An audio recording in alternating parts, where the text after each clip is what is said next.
এইকেইটা কথা সদায় মনত ৰাখিব। প্ৰথমতে, জীৱনতকৈ ডাঙৰ কোনো বিদ্যালয় নাই। দ্বিতীয়তে, সময়তকৈ ডাঙৰ কোনো শিক্ষক নাই। আঘাত পাওঁতে পাওঁতে কিছুমান সহজ সৰল মানুহ এটা সময়ত বহুত কঠিন হৈ পৰে, সহজে ভাঙি নপৰা হৈ পৰে, মনৰ অস্থিৰতাকো কাকো বুজিব নিদিয়ে। কিন্তু কঠিন হ'বলৈ যে তেওঁলোকে কিমান আঘাত সহিব লগা হয়, একমাত্ৰ তেওঁহে বুজি পায়।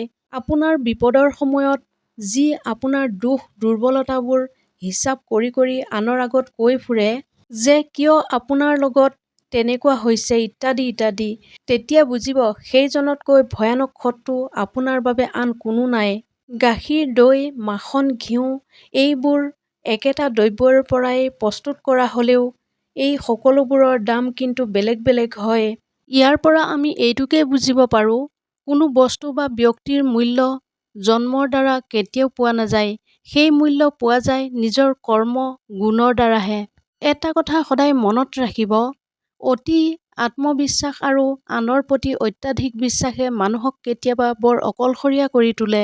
অপ্ৰিয় হ'লেও এটা সত্য কথা এইটো যে যিজন মানুহৰ ভিতৰত অহংকাৰে ভৰি আছে, সেইজনে তেওঁ কৰি থকা ভুলবোৰ কেতিয়াও দেখা নাপায় আৰু আনৰ কোনো ভাল গুণ চাবলৈ মন নকৰে, আনৰ প্ৰশংসা শুনিব নিবিচাৰে।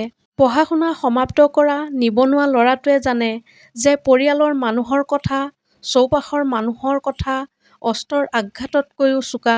যৌতুকৰ নামত এসোপামান বস্তু বাহিনী লৈ আনিব নোৱাৰা ছোৱালীজনীয়ে জানে যে মানুহৰ কিমান কথা শুনি জীৱন পাৰ কৰিব লাগে।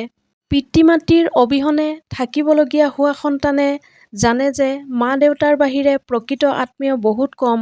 নিবনুৱা ল'ৰাটোৱে জানে যে টকাৰ বাহিৰে প্ৰেমক আন একোৱে মূল্য দিব নোৱাৰে। বিবাহ বিচ্ছেদ হোৱা ছোৱালীজনীয়ে বুজে যে পৰিয়ালটো ভাঙি পেলোৱাৰ দোষ কেৱল তাইৰ মূৰৰ ওপৰতেই পৰে। পৃথিৱীত মানুহৰ সংখ্যা বৃদ্ধি হৈছে, কিন্তু সৎ মানুহৰ সংখ্যা বৃদ্ধি হোৱা নাই। সাক্ষৰতাৰ হাৰ দিনক দিনে বাঢ়িছে, কিন্তু সুশিক্ষিতৰ সংখ্যা বৃদ্ধি এতিয়াও হোৱা নাই। আইন কানুনৰ সংখ্যা প্ৰতিদিনে বাঢ়িছে, কিন্তু অপৰাধৰ পৰিমাণ কমি যোৱা নাই। শৰীৰটো সুন্দৰ কৰিব পৰা সুবিধা নতুন নতুন বহুত আহিল, কিন্তু সুন্দৰ চৰিত্ৰৰ মানুহৰ সংখ্যা এতিয়াও নাবাঢ়িল। খাদ্য সামগ্ৰীৰ পৰিমাণ সদায় বৃদ্ধি পাই আহিছে, কিন্তু খাদ্যৰ মানদণ্ড বৃদ্ধি পোৱা নাই। সুন্দৰ আৰু শান্তিপূৰ্ণ জীৱন-যাপনৰ বাবে হজম শক্তি বৃদ্ধি কৰাটো খুবেই প্ৰয়োজন। খাদ্য হজম নহ'লে ৰোগ বাঢ়ি যায়, কথা হজম নহ'লে সম্পৰ্কৰ দূৰত্ব বাঢ়ি যায়, টকা হজম নহ'লে ফুটনি বাঢ়ি যায়, প্ৰশংসা হজম নহ'লে অহংকাৰ বাঢ়ি যায়, সমালোচনা হজম নহ'লে শত্ৰুতা বাঢ়ি যায়। জীৱনৰ তিনিটা বৰ সহজ নিয়ম। ১. আপুনি যি বিচাৰে সেইটো পাবলৈ যদি সময় নিদিয়ে, তেনেহ'লে সেইটো কেতিয়াও আপোনাৰ নহয়। ২. আপোনাৰ প্ৰয়োজনটোৰ বিষয়ে যদি ভালদৰে বুজাই নকয়, তেতিয়াহ'লে উত্তৰ সকলো সময়ত আপোনাৰ বিপক্ষেই আহিব। ৩. সময়ৰ লগে লগে যদি নিজৰ যোগ্যতা নবঢ়ায়, তেতিয়াহ'লে আপুনি সকলো সময়তে একে ঠাইতে ৰৈ থাকিব লাগিব। কোনোবাই যদি আপোনাক নিজৰ দুখৰ কথা কয়, তাৰ মানে ইয়াৰ অৰ্থ এইটোৱেই যে তেওঁ আপোনাক আপোন ভাবিয়েই কথাবোৰ কৈছে। সেয়ে আপোনাৰো কৰ্তব্য কথাখিনি মনেৰে শুনিব, মগজুৰে নহয়। এই ৪টা কাৰণ, যাৰ ফলত আপুনি তৎক্ষণাৎ আন কাৰোবাৰ ওচৰত সহজতে হাৰ মানি লয়। ১. আপুনি সহজতে মানুহৰ কথাৰ পাকত পৰি যায়। ২. আপোনাৰ নিজৰ ওপৰতেই বিশ্বাস নাই যে আপুনি কৰিব পাৰিব।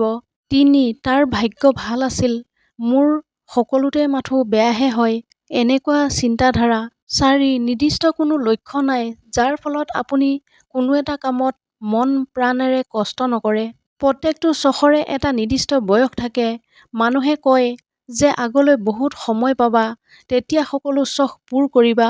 এইটো ভুল। সময় কাৰো কাৰণে ৰৈ নাথাকে।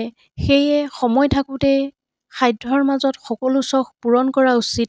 নহ'লে পিছত দেখিব হয়তো চখ মৰি যাব আৰু নহ'লে নিজেই ক'ৰবাত হেৰাই যাব।